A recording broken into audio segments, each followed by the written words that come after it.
Have you ever said yes when every part of you was screaming no? Have you ever agreed to something just to avoid an awkward silence or to please someone, only to regret it later? Let me tell you a story that might change the way you see life. Once upon a time, in a quiet little village surrounded by green hills and winding rivers, there lived a young man named Michael. Michael was kind and helpful, perhaps too kind. Everyone loved to ask him for help because he never said no.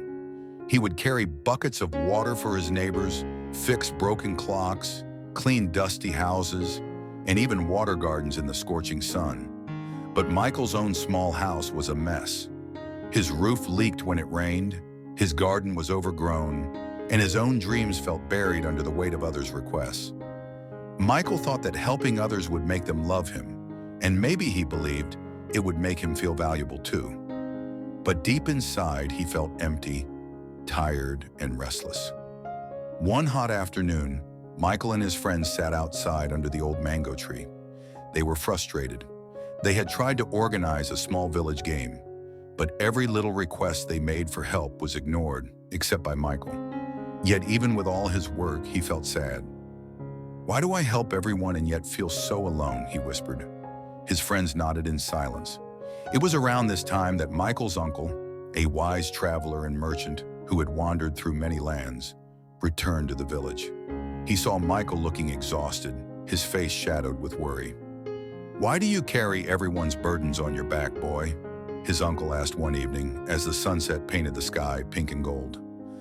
Michael shrugged. "I want to be helpful. People will like me if I do." His uncle shook his head. "Let me show you something," he said, taking Michael by the hand. They walked quietly into the forest near the village. The air smelled of damp earth and wildflowers. Birds sang high in the branches and the soft rustle of leaves filled the silence. After a while, they came upon a lion resting under a tree. The lion watched a herd of antelope in the distance.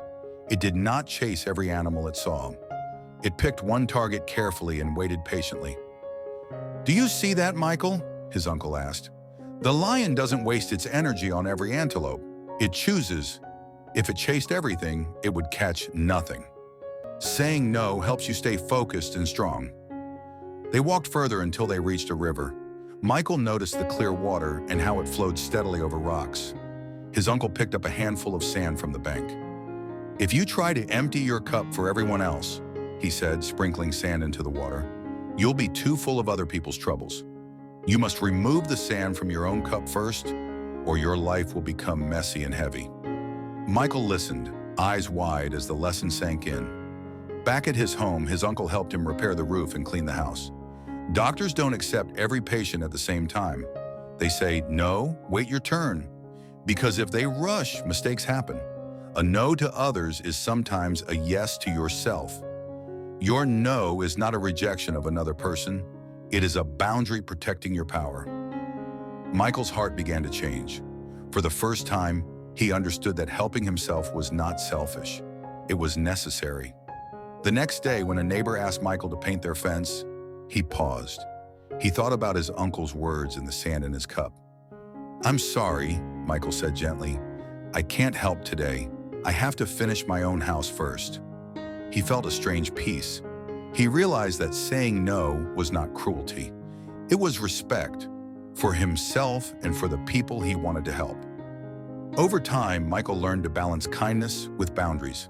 He still helped others, but he never forgot to protect his energy and his dreams. Months later, his friends noticed the change.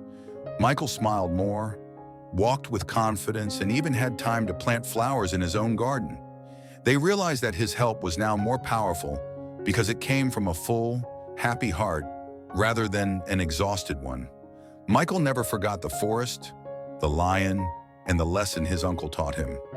"A no today can save your tomorrow," he whispered often to himself. Because sometimes the smallest decision to protect your peace changes everything. I hope you learned something new today, both in English and in life.